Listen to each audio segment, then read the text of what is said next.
انظر دیکھو کیف کذبوا علی انفسہم کس طرح انہوں نے جھوٹ بولا اپنے نفسوں پر.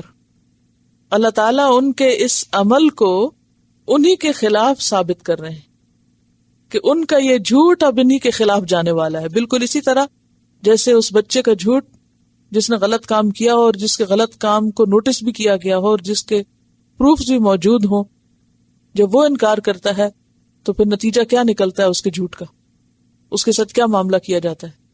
اس کو دوہری سزا دی جاتی ہے، ایک تو کام خراب کرنے کی اور دوسرے اس کو ماں پٹائی کرتے ہوئے کیا کہتی ہے، جھوٹ بولتے ہو. تو ان کا یہ جھوٹ انہی کے خلاف پڑے گا. انظر کیف کذبوا علی انفسہم. اور یاد رکھیں کہ یہ تو میدان حشر کی بات ہے نا. دنیا میں جب بھی کوئی جھوٹ بولتا ہے تو وہ دراصل اپنے خلاف ایک حجت قائم کر رہا ہوتا ہے، علی انفسہم ہی جا رہا ہوتا ہے. وَضَلَّ عَنْهُمْ اور ضائع ہو جائیں گے ان سے، کھو جائیں گے ان سے، گم ہو جائیں گے ان سے، مَا كَانُوا يَفْتَرُونَ جو وہ جھوٹ گھڑتے تھے، ان کے سارے جھوٹ ان سے گم ہو جائیں گے. اس کا کیا مطلب ہے؟ کون سے جھوٹ وہ گھڑتے تھے؟ جیسے بتوں کو سفارشی سمجھتے تھے، اللہ کے ساتھ دوسروں کو شریک کرتے تھے، اللہ کی آیات کو جھٹلاتے تھے. تو یہ ساری باتیں کہیں ان کو کوئی اس کا پروف ملے گا ہی نہیں، کوئی دلیل نہیں ملے گی، وہ اسے ثابت ہی نہیں کر سکیں گے. یعنی شرک کے ساتھ قرآن پاک میں بار بار آتا ہے ما انزل اللہ بہا من سلطان، اللہ نے اس کے ساتھ کوئی دلیل ہی نہیں اتاری. یعنی قیامت کے دن یہ شرک کیا ہوگا؟ بے دلیل ہو جائے گا، کوئی پروف ہی نہیں لا سکیں گے، کوئی حجت پیش ہی نہیں کر سکیں گے. آپ دیکھیے کہ پیچھے انہوں نے کہا کہ ہم تو مشرک تھے ہی نہیں، ٹھیک ہے نا. اسی طرح ایک اور جگہ پر میں نے آپ کو وہ آیت بتائی کہ جب ان سے پوچھا جائے گا، سورۃ غافر 73، کہ ثم قیل لہم این ما کنتم تشرکون من دون اللہ، کہاں ہے وہ شریک تمہارے جن کو اللہ کو چھوڑ کے تم پکارتے تھے.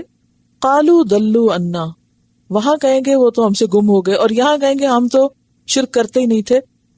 تو یہ دو جواب کیوں ہوں گے؟ میرا کہنے کا مطلب یہ ہے کہ یہاں دو سچویشنز قیامت کے دن کی بتائی جا رہی ہیں، جس میں ایک جگہ یہ کچھ جواب دیتے ہیں، دوسری جگہ کچھ اور جواب دیتے ہیں. تو یہ ان کے بیان بدلے ہوئے کیوں ہیں؟ سوال میرا سمجھیے، میرا سوال یہ ہے کہ ایک آیت میں آتا ہے وہ کہیں گے کہ ہم نے اللہ کی قسم شرک کیا ہی نہیں، دوسری جگہ کہیں گے کہ وہ ہمارے شریک تو کہیں کھو گئے ہیں. تو یہ دو جواب کیوں ہیں؟ بنیادی طور پر وہ معاملہ اصل میں 50,000 سال کا ہے. اتنے لمبے دن میں بیان بدلتے رہیں گے، ایک چیز ٹرائی کریں گے وہ نہیں چلی، پھر ایک اور بہانہ لائیں گے وہ نہیں چلے گا، پھر کوئی اور بات کریں گے، کیونکہ کوئی اعتبار اور ایمان تو ان کا ہے ہی نہیں کہ وہ کسی ایک بات پہ رہیں. تو ان کے بدلتے بیان جو ہیں ان کا ذکر ہے. قرآن میں کنٹراڈکشن نہیں ہے، کیونکہ کوئی شخص آپ سے یہ کہہ سکتا ہے دیکھیے جی قرآن میں ایک جگہ لکھا ہے کہ قیامت کے دن جب ان سے پوچھا جائے گا تو وہ کہیں گے ہم نے شرک نہیں کیا، دوسری جگہ وہ کہیں گے ہمارے معبود ہم سے کھو گئے، یعنی گویا انڈائریکٹلی اقرار کر رہے ہیں معبودوں کا. تو قرآن میں کنٹراڈکشن نہیں ہے. اصل بات موقع کی ہے کہ وہ موقع اتنا محیب اور طویل ہوگا کہ اس میں وہ اپنے آپ کو مصیبت سے نکالنے کے لیے، جان چھڑانے کے لیے بیان بدلتے رہیں گے. یا یہ کہ ان میں کوئی اتفاق نہیں ہوگا، ایک کچھ کہے گا دوسرا کچھ اور کہہ رہا ہوگا. اب آپ آیت کا انداز بھی ذرا ملاحظہ فرمائیے. انظر دیکھو، اب کس کو کہا جا رہا ہے دیکھو؟ نبی صلی اللہ علیہ وسلم. تو ابھی تو یہ دن آیا ہی نہیں، تو پھر دیکھو کس کو؟ دیکھیے نا، کوئی چیز پیش ہی نہیں آئی، سامنے ہے ہی نہیں، تو پھر کہا جا رہا ہے دیکھو. انظر یہ کلام کا ایک انداز ہے کہ مستقبل کی وہ بات جو اتنی سچی اور یقینی ہو کہ گویا وہ ہو بھی چکی، اس کے لیے اسلوب زبان کا ایسا ہی استعمال ہوتا ہے گویا وہ سامنے ہے تمہارے. یعنی اس کو ثم لترونھا عین الیقین کی جو بات آتی ہے نا کہ اللہ کی بتائی ہوئی بات کیسی ہے؟ بالکل سچ ہے، عین الیقین ہے.